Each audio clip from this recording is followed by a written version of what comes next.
नमस्कार। समसामयिक विषयों पर चर्चा आधारित कार्यक्रम बीच बहस में मैं राकेश कुमार वशिष्ठ आप सभी दर्शकों का स्वागत करता हूं। आप जानते हैं, इस बीच बहस कार्यक्रम के माध्यम से हम आपके समक्ष महत्वपूर्ण जानकारियों को साझा करते हैं और आज के कार्यक्रम में भी हम आपके साथ ऐसी ही महत्वपूर्ण जानकारियों के साथ उपस्थित हैं। आप जानते हैं कि पूरी दुनिया अभी भी कोविड महामारी के दौर में है। ऐसे में टीकाकरण के कार्यक्रम पूरी दुनिया में की सरकारों के साथ चलाए जा रहे हैं। भारत सरकार ने भी अपने कोरोना वैक्सीन कार्यक्रम को आगे बढ़ाया है और सरकार ने कोरोना वैक्सीनेशन का 6वां चरण का कार्यक्रम शुरू किया है। 6वें चरण में भारत सरकार 12 से 14 वर्ष के बच्चों को टीकाकरण का कार्यक्रम आयोजित कराएगी। और आज स्टूडियो में इसी विषय पर चर्चा के लिए हमारे साथ मौजूद हैं डॉक्टर देविंदर सेंधी जी। आप राज्य नोडल अधिकारी हैं राजस्थान सरकार के स्वास्थ्य विभाग में। डॉक्टर साहब, कार्यक्रम में आपका स्वागत है। नमस्कार राकेश जी और सभी दर्शकों को नमस्कार जो हमारा ये आज प्रोग्राम देख रहे हैं। डॉक्टर साहब, मैं चर्चा की शुरुआत इस बात से करना चाहूँगा कि आज 16 मार्च है और 16 मार्च का दिन राष्ट्रीय टीकाकरण दिवस के रूप में मनाया जाता है। मैं चाहूँगा कि आप चर्चा की शुरुआत से पहले राष्ट्रीय टीकाकरण दिवस के महत्व के बारे में और इसके इतिहास के बारे में हमारे दर्शकों को बताएं। टीकाकरण, जैसे आप जानते हैं, अपने आप में एक बहुत बड़ा कार्यक्रम है और ये जो नेशनल वैक्सीनेशन डे जिसे हम कहते हैं या राष्ट्रीय टीकाकरण दिवस जो कहते हैं, ये आज मनाया जा रहा है, पूरे भारत में मनाया जा रहा है। और इसमें हम उन लोगों को सम्मानित करते हैं जो कि जिन्होंने कि हमारे टीकाकरण कार्यक्रम में अच्छा योगदान दिया होता है। तो ये जो इस साल हम नेशनल वैक्सीनेशन डे मना रहे हैं, इसमें उन सारे जो हमारे फील्ड लेवल वर्कर्स हैं, जो नीचे की ANM हैं, उनको फेलिसिटेट किया जा रहा है, उनको सम्मानित किया जा रहा है जिन्होंने कि पोलियो टीकाकरण कार्यक्रम में, जो अभी हमारा 27 फरवरी को चला था, उन्होंने अपना अच्छा योगदान दिया। उन्होंने बच्चों को लाने में मदद की, बच्चों को इकट्ठा करने में मदद की और ज़्यादा से ज़्यादा बच्चों का टीकाकरण करने में सहयोग किया। राष्ट्रीय टीकाकरण दिवस की शुरुआत कब हुई और किन संदर्भों में इस टीकाकरण दिवस को मनाया जाता है? ये टीकाकरण जो इसकी शुरुआत है, ये काफ़ी समय से इस तरीके से मनाया जा रहा है और बेसिक इसका उद्देश्य यही है कि जो हमारा जो नीचे काम करने वाला कार्यकर्ता है, वो जिस शिद्दत से कार्य कर रहा है और जिस तरीके से टीकाकरण करके हमारी गर्भवती महिलाओं और छोटे बच्चों को विभिन्न बीमारियों से बचा रहा है, तो ये एक हमारे पास मौका होता है उसको सम्मानित करने का और उसको जोश दिलाने का कि जो उसने कार्य किया है वो अच्छा कार्य, उनको प्रोत्साहित करने का। बिल्कुल ठीक। डॉक्टर साहब, आज 16 मार्च को राष्ट्रीय टीकाकरण दिवस के अवसर पर भारत सरकार ने कोविड वैक्सीनेशन का 6ठे चरण का कार्यक्रम शुरू किया है, जो 12 से 14 वर्ष की आयु वर्ग के बच्चों के लिए होगा। हम चाहते हैं आप हमारे दर्शकों को 6वें चरण की आपकी तैयारियों के बारे में विस्तार से बताएं। जैसा कि आप सभी लोग जानते हैं, कोविड टीकाकरण की वजह से ही हम जो पिछली कुछ एक जो वेव्स आई हैं, जो लहरें आई हैं हमारे कोविड पैंडेमिक की, उससे हम अपनी जनता को बचा पाए। ये अभी तक जो हमने टीकाकरण किया हो, ये विभिन्न चरणों में भारत सरकार द्वारा चलाया गया। जो पहला चरण था उसमें हमने जो हमारे सबसे ज़्यादा जो हमारे खतरा था, जिन लोगों को हेल्थ केयर वर्कर्स थे या फ्रंटलाइन वर्कर्स थे, हमने उन लोगों का टीकाकरण किया। उसके बाद फिर हमने दूसरा टीकाकरण का चरण शुरू किया जिसमें हमने 60 साल से ऊपर के वो लोग लिए, सारे के सारे लोग, या फिर वो लोग लिए 45 से 59 साल तक के जिनमें कि कोई और गंभीर बीमारी के साथ है। तो इस तरीके से ये चरणबद्ध तरीके से चलाया जाने वाला भारत सरकार का एक कार्यक्रम है जिसको कि बहुत ही सक्सेसफुली भारत सरकार द्वारा चलाया गया है। आज दिनांक तक भी अगर हम देखें तो हमने राजस्थान में ही 10 करोड़ से ज़्यादा वैक्सीनेशन जो डोजेज़ हैं वैक्सीन की, वो अपनी दोनों डोजेज़ मिला के लगा दी हैं। 18 साल से ऊपर के जितने भी हमारे जो चयनित लाभार्थी या लक्षित लाभार्थी थे उन सभी को। तो ये आज 16 मार्च से भारत सरकार ने ये डिसाइड किया कि हम जो हमारे बच्चे हैं 12 साल से लेके 14 साल तक के बच्चे, उनको भी कोविड टीकाकरण में इंक्लूड करेंगे। तो आज से हमने ये टीकाकरण का शुरू किया है आयु वर्ग जो 12 से लेके 14 साल तक का है। मतलब वो बच्चे जिन्होंने कि 12 साल कंप्लीट कर लिए हैं और जो 14 साल से छोटे बच्चे हैं। तो ये स्पेसिफिक उसी एज ग्रुप के लिए है। इससे ऊपर के एज ग्रुप के लिए अभी तक हम वैक्सीनेशन कर चुके हैं। प्रदेश में लगभग 12 से 14 आयु वर्ग के कितने लाभार्थी होंगे अनुमानित है?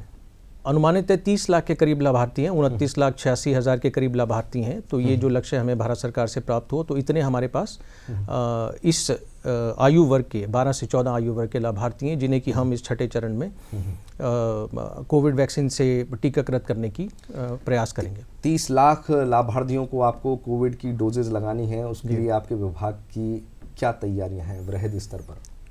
देखिए, विभाग तो टीकाकरण शुरू होने से पहले से ही काफ़ी सतर्क मोड में था, क्योंकि जो कोविड में विभाग ने काम किया वो अविस्मरणीय है। बहुत अच्छा, जितने भी नीचे से लेके ऊपर तक जितने भी लोग थे वो सभी ने बहुत अच्छे से इसमें योगदान दिया, जिसकी वजह से हमारी जनता जो है उसको हम बचा पाए कोविड वैक्सीनेशन से।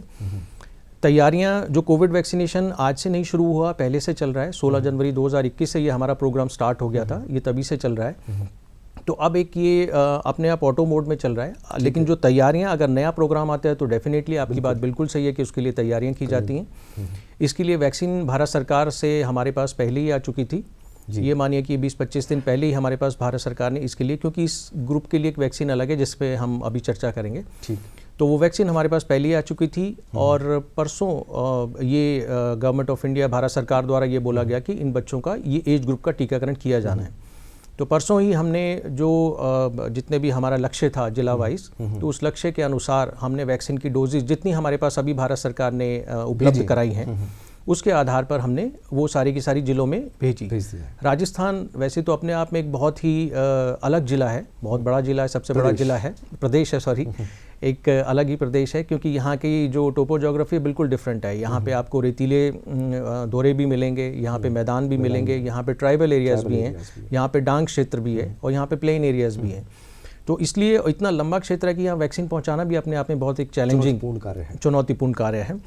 तो जो जैसलमेर या बाड़मेर जैसे ज़िले हैं, वहाँ से यहाँ तक आना और वैक्सीन लेके जाना, तो हम ये करते हैं कि संभाग तक हम वैक्सीन पहुँचाते हैं और संभाग पे पहले से ही जिलों से गाड़ियाँ आके खड़ी रहती हैं जो वैक्सीन ले लेती हैं। तो कल रात तक हमारे सारे जिलों में वैक्सीन पहुँच चुकी थी, जिससे कि आज हमारी सारे जिलों में इस प्रोग्राम की शुरुआत हो सकी। डॉक्टर साहब, अभी आपने स्वयं ने कहा कि हमारे यहाँ ट्राइबल एरिया भी है, तो रेत के धोरे भी हैं। मैंने आपसे इसीलिए ये सवाल किया था कि आपके विभाग की तैयारियां क्या हैं, क्योंकि 12 से 14 आयु वर्ग के बच्चों को वैक्सीन लगवाने के लिए आपको एक अलग स्ट्रैटेजी के साथ जाना होगा। क्या आप बच्चों को घर घर जाके जिस तरीके से पोलियो की ड्रॉप्स पिलाई जाती हैं उस तरीके से आप वैक्सीनेशन करेंगे, या 12 से 14 आयु वर्ग के बच्चों को आपके वैक्सीनेशन सेंटर्स पे आना होगा, या फिर जिस तरीके से पहले स्कूल्स में वैक्सीनेशन प्रोग्राम चलाए जाते थे उस तरीके के प्रोग्राम आप चलाओगे? देखिए, जैसा इससे पहले भी हमने बच्चों का किया है, जो 14 साल से बड़े बच्चे हैं और 18 साल से छोटे बच्चे थे। इससे पहले वाला जो चरण हमारा था, जो हमने जनवरी से शुरुआत की थी, उसमें भी हमने बच्चों का टीकाकरण किया। तो ये जो बच्चों का टीकाकरण होगा, ये भारत सरकार के निर्देशानुसार ही किया जाता है। ये अभी भारत सरकार के निर्देशानुसार ये जो टीकाकरण हो रहा है, ये सिर्फ गवर्नमेंट की जो सेशन साइट्स बनाई जाएंगी अभी वहीं पे है, प्राइवेट में ये वाली वैक्सीन नहीं दी गई। PSC, मेडिकल कॉलेजेस में जो सेंटर्स आपके प्री एस्टैब्लिश्ड हैं वहीं पे बिल्कुल वही बनाई जाएंगी, लेकिन अगर ज़रूरत पड़ती है तो हम स्कूलों में भी जाएंगे। ये हमारी स्ट्रेटेजी चेंज होती रहती है, क्योंकि शुरुआत में तो ये होता है कि एक साथ हमारे पास, जैसे हमने 15 से लेके जो हमने इससे पहले वाला किया, 14 से बड़े बच्चे थे और 18 से छोटे थे, उनके लिए जब किया तो स्टार्टिंग में जो हमारी सेशन साइट थी वहाँ पे बच्चों की भीड़ आई। हम आज दिनांक तक ही, मतलब अभी जनवरी में हमने स्टार्ट किया था, हम 71% बच्चों को फर्स्ट डोज लगा चुके हैं और लगभग 65% बच्चों को दोनों लगा चुके हैं। एडल्ट्स के मुकाबले शायद वो ज़्यादा बेटर प्रोग्राम दिखा। बिल्कुल, और उसमें हमें बच्चे खुद उसमें आए, अपने आप मोटिवेटेड थे। हाँ, और जब एक इस तरीके से प्रोग्राम में सैचुरेशन आ जाता है तो फिर उसके बाद हम अपनी स्ट्रेटेजी चेंज करते हैं। फिर हम इस तरीके से चेंज करते हैं कि हो सकता है हमें स्कूलों में जाना पड़े, हो सकता है हमें कोचिंग इंस्टीट्यूट में भी हम जा रहे हैं, वहाँ जाके हम सेशन साइट्स लगाते हैं और वहाँ पे बच्चों का टीकाकरण करते हैं। परिस्थितियों पर निर्भर करेगा, परिस्थितियों पे जी, कि लोग किस तरीके से निकलते हैं, आपके टीकाकरण कार्यक्रम को लोग किस तरीके से लेते हैं जी, क्योंकि ये डायनामिक प्रोग्राम है, ये एक ही तरीके से नहीं चल सकता, थोड़ा आगे बढ़ता है प्रोग्राम तो नए नए चैलेंजेस आते हैं। अब जैसे अक्टूबर नवंबर का महीना था तो फेस्टिव सीजन था, लोगों ने टीके नहीं लगवाए या लोगों की फसल कटाई चल रही थी, तो वो टीकाकरण का ग्राफ नीचे चला गया। तो उस समय हमने ये किया कि हमने लोगों के घर घर जाना शुरू किया। हमने घर घर जाके लोगों को ढूंढना शुरू किया कि किस किस का टीकाकरण। डोर टू डोर तक कैंपेन चलाया था आपने? हाँ, डोर टू डोर गए, और ऐसा नहीं है कि हम घर घर जाके टीके लगा रहे थे, बट हम डोर टू डोर गए। अगर हमें लोग मिलते थे, 10 लोग भी मिलते थे, तो हमारा जो स्टाफ था वो एक जगह बैठ के उन 10 लोगों को बुला के वहाँ उनका टीकाकरण कर दिया जाता था। तो हमारी स्ट्रेटेजीज जो है पहले से बहुत क्लियर है, हम किस तरीके से आगे बढ़ेंगे, तो ये सारा पहले से ही इसके ऊपर हमारा कार्य किया गया है। कोविड वैक्सीनेशन को लेकर आम लोगों में कई तरीके की शंकाएं थी, जिनका समाधान भी धीरे धीरे लगभग हो चला है जी। तो आप अभिभावकों को क्या संदेश देना चाहेंगे कि वो लोग मोटिवेटेड रहें और अपने बच्चों को कोविड का टीका लगवाएं? देखिए, इसमें भ्रांति किसी को भी किसी भी प्रकार की नहीं होनी चाहिए। वैक्सीनेशन जो है, चाहे वो बच्चे का नियमित टीकाकरण हो जो कि बच्चे के जन्म से ही शुरू हो जाता है, जन्मता है बच्चा। ये भी बड़ी दिलचस्प बात थी जी कि उन वैक्सीनेशन प्रोग्राम्स को लेकर किसी तरीके की कोई भ्रांति, कोई दिक्कत नहीं थी, कोई शंकाएं नहीं थी। हाँ। लेकिन कोविड वैक्सीनेशन को लेकर लोगों में थोड़ी शंकाएं थी। हाँ, ये शुरुआत में लोगों में ऐसी शंकाएं थी, लेकिन जब लोगों ने देखा, जब आपने जो हमारी वेव्स आई हैं, दूसरी वेव आई है, तीसरी वेव आई, उसमें देखा टीकाकरण के बाद कि जो हमारे हॉस्पिटल में एडमिशन्स हुए थे वो ज़्यादातर उन लोगों के थे जिन्होंने टीकाकरण नहीं करा रखा था या अधूरा कोविड वैक्सीनेशन करा रखा था। और जिन लोगों ने कोविड वैक्सीनेशन की दोनों डोजेस लगवा रखी थी, तो वो लोग जो हैं उनमें आया तो सही, ऐसा नहीं है कि उनमें इन्फेक्शन नहीं आया, उन्हें भी कोविड हुआ, बट उसकी सिवियरिटी इतनी नहीं रही, वो इतना ज़्यादा नहीं होता, माइल्ड सिम्टम्स रहे, गंभीर स्तर पे नहीं। जी जी जी। इस आयु वर्ग के बच्चों के लिए वैक्सीन्स कौन कौन सी अवेलेबल होंगी? जिस तरीके से एडल्ट्स के लिए कोवैक्सीन और कोविशील्ड थी, क्या यहाँ भी लोगों के पास चॉइसेस होंगी? नहीं, इसके लिए जो कोविशील्ड या कोवैक्सीन दोनों की चॉइस नहीं है, बच्चों के लिए अलग ही वैक्सीन लाई गई है जिसका नाम है कोर्बीवैक्स जी। तो ये एक अलग ही वैक्सीन है जिसकी टेस्टिंग बच्चों पे 12 साल से बड़े बच्चों पे की गई है, तो उसे भारत सरकार द्वारा लाया गया है। तो भारत सरकार द्वारा अभी जो निःशुल्क वैक्सीनेशन कोविड का किया जा रहा है पूरे भारतवर्ष में, वो ये 3 ही तरीके की वैक्सीन है, या तो कोविशील्ड है या कोवैक्सीन है, और ये 12 से 14 साल तक के बच्चों के लिए पहली बार ये कोर्बीवैक्स है। तो कोर्बीवैक्स से जो वैक्सीनेशन प्रोग्राम होगा वो डबल डोजेस के माध्यम से चलेगा या फिर एक सिंगल शॉट पर्याप्त होगा? नहीं, इसमें भी बच्चों को 2 डोज देनी होंगी। पहली डोज लगेगी और पहली डोज लगने के 28 दिन के बाद उसको दूसरी डोज दी जाएगी। जिस तरीके से कोवैक्सीन में 28 दिनों जिस तरीके से कोवैक्सीन में 28 दिन का अंतराल रखा जाता है डोजेस के बीच में। डॉक्टर साहब, कोवैक्सीन हो या कोविशील्ड हो, हमने जनरली ये देखा है एडल्ट्स में उसके साइड इफ़ेक्ट्स के तौर पे एक या तो लोगों को बुखार आता था या फिर कुछ दिनों तक हाथ में दर्द होता था जहाँ पे वो वैक्सीन लगती थी। क्या बच्चों में भी हमें इस तरीके की साइड इफ़ेक्ट्स देखने को मिलेंगे, या फिर साइड इफ़ेक्ट्स नहीं, कोई और बेहतर शब्द जो आपके पास हो आप वो बताएं? मैं इसे साइड इफ़ेक्ट नहीं कहूँगा, मैं इसे प्रतिकूल प्रभाव कहूँगा जी। तो ये जो दुष्प्रभाव भी नहीं कहूँगा, हाँ, प्रतिकूल प्रभाव है। हाँ, ये प्रतिकूल प्रभाव है वैक्सीन के हो सकते हैं, और कोई भी दवाई लेते हो तो उससे भी थोड़े बहुत प्रतिकूल प्रभाव हो सकते हैं। और ये एक हम एंटीजन एक बॉडी में इंट्रोड्यूस कर रहे हैं, तो जब वो बॉडी के अंदर जाता है, हमारे शरीर में कोई भी चीज़ जाती है तो बॉडी उसको रिस्पॉन्ड करती है। तो बॉडी का जो इनर मैकेनिज्म है वो उसको रिस्पॉन्ड करता है। तो हल्का फुल्का बुखार आना ये नॉर्मल है, 1-2 दिन तक बुखार आता है, उसके बाद ठीक हो जाता है। हल्का फुल्का दर्द भी रह सकता है, कुछ बॉडी एक हो सकती है, शरीर में दर्द हो सकता है, हल्की फुल्की हेडेक हो सकती है। तो ये एक नॉर्मल चीज़ें जो कि बच्चों का अगर नॉर्मल टीकाकरण होता है, छोटे बच्चे का जो हम नियमित टीकाकरण करते हैं, तो उसमें भी ये चीज़ हो सकती है। लेकिन बच्चा छोटा होता है, बहुत छोटा होता है, वो बता नहीं पाता।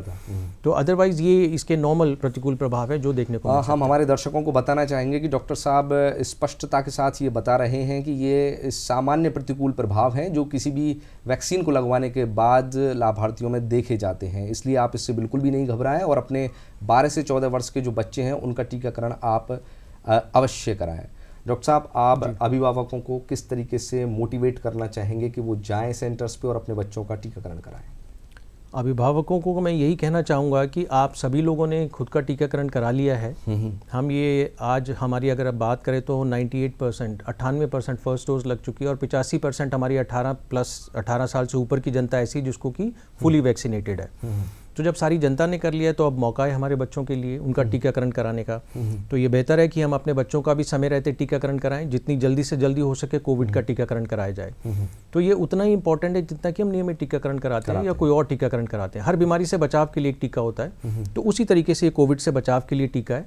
तो ये टीका आपने देखा ही है कि मतलब इसका क्या प्रभाव रहता है, बहुत ही एक कारगर और ट्राइड एंड टेस्टेड, ये देखा आपने पिछले 2-3 वेव्स में कि इसका कितना असर रहा है। ओमिक्रॉन वेव में तो लगभग लोग बिल्कुल निश्चिंत ही हो गए थे, हम देख रहे थे लोग मास्क भी नहीं लगा रहे थे। बिल्कुल। वो शायद वैक्सीन का ही कॉन्फिडेंस था कि वैक्सीन लगा हुआ है तो हमें किसी तरीके की कोई एहतियात उपाय बरतने की आवश्यकता नहीं है। खैर, आपने ये भी बिल्कुल ठीक कहा कि वो कॉन्फिडेंस था या ओवर कॉन्फिडेंस था, लेकिन टीकाकरण तो करवाएं। लेकिन अभी भी सलाह यही दी जाएगी आपको कि हम जो कोविड एप्रोप्रिएट बिहेवियर होता है, जो कोविड के प्रोटोकॉल्स होते हैं, मास्क लगाना, हाथों को सैनिटाइज करना, 2 गज की दूरी रखना, हाँ, और कभी खुले में ना थूकें। तो ये 3-4 चीज़ें जो हैं वैक्सीनेशन के साथ अभी भी ये चीज़ें फॉलो की जाएं तो हम आगे भी इस खतरनाक बीमारी से बचे रहेंगे। आपने बताया कि भारत सरकार ने आपको लगभग 30 लाख बच्चों के वैक्सीनेशन का लक्ष्य दिया है जी। जो लोग अपने आप से सेंटर्स तक आ जाएंगे या फिर ऑनलाइन रजिस्ट्रेशन करवा कर आपके यहाँ तक आ जाएंगे वहाँ तक तो ठीक है, लेकिन ट्राइबल एरियाज में जहाँ कहीं किन्हीं तरह की शंकाएं हैं, लोग अंधविश्वासों में हैं,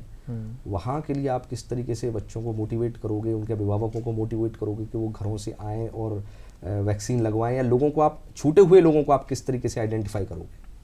आपका कहना बिल्कुल ठीक है। ये हम जो हमारी पहले भी अभी हमारे चरण चल रहे हैं उसमें भी ये दिक्कत परेशानी आई थी।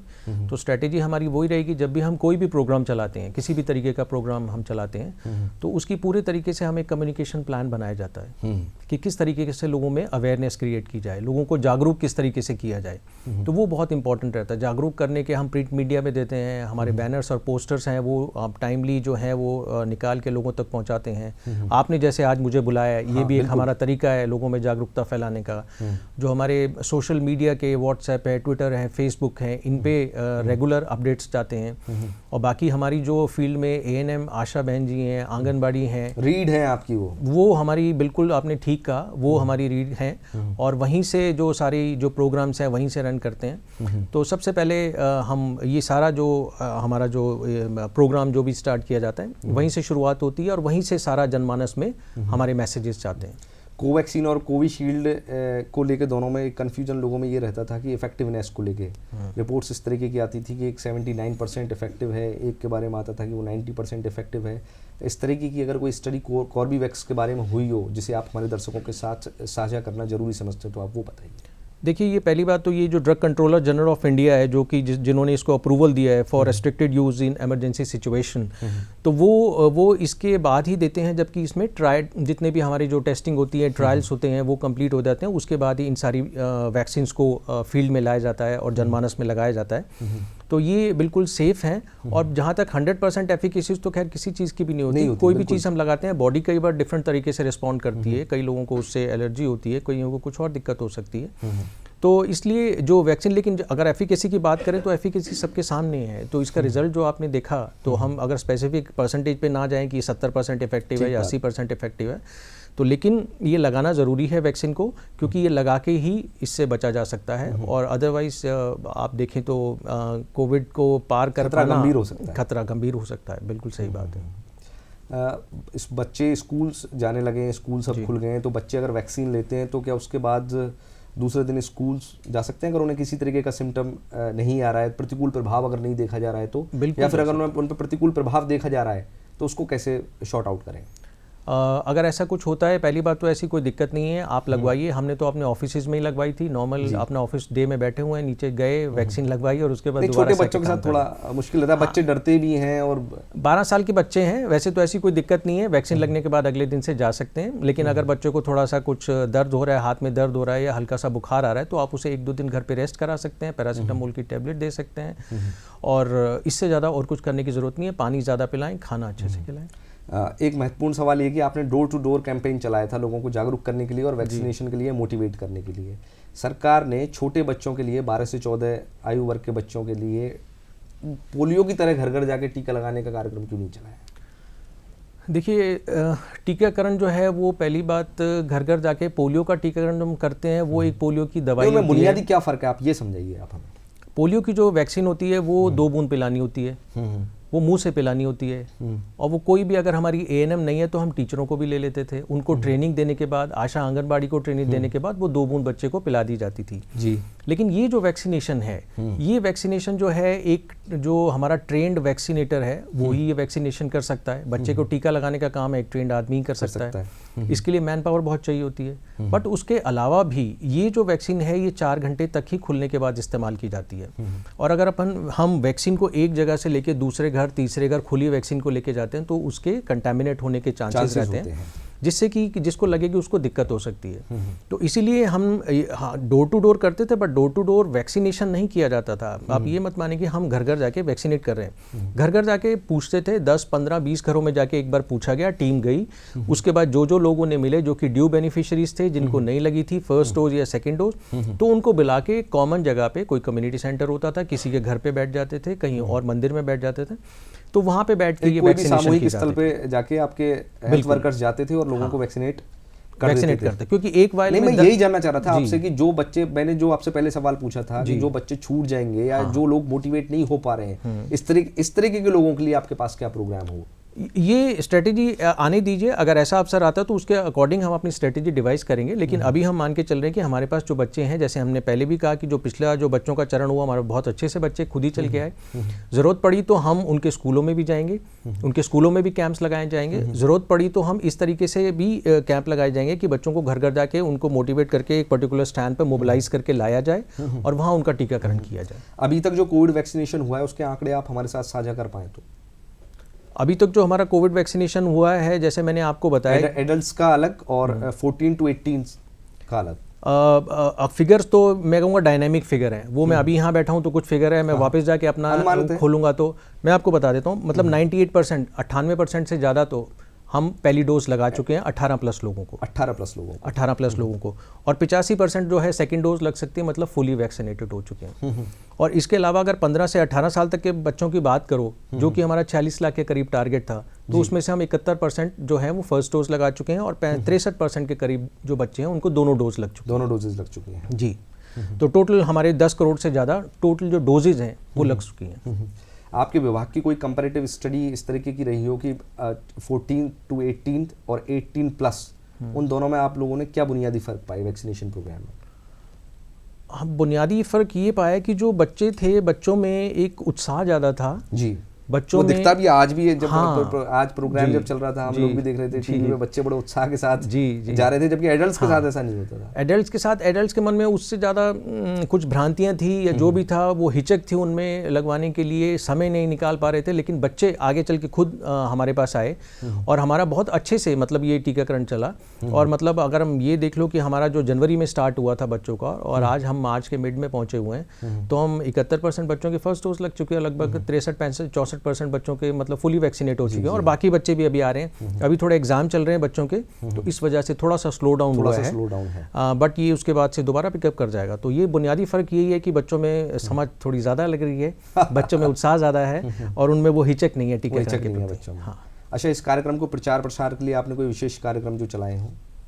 प्रचार प्रसार के लिए जैसे मैंने कहा, हमारा एक आईसी डिपार्टमेंट है जी, और हमारे सारे जिलों पे भी जो हमारे एक आईसी कोऑर्डिनेटर होते हैं, तो हमारे पास तो पूरा सेटअप है उस चीज़ का जी। तो हम उस तरीके से चलाते हैं। जब हमारा प्रोग्राम स्टार्ट होता है उससे पहले भी हम एक स्टेट टास्क फोर्स की मीटिंग भी की जाती है जी।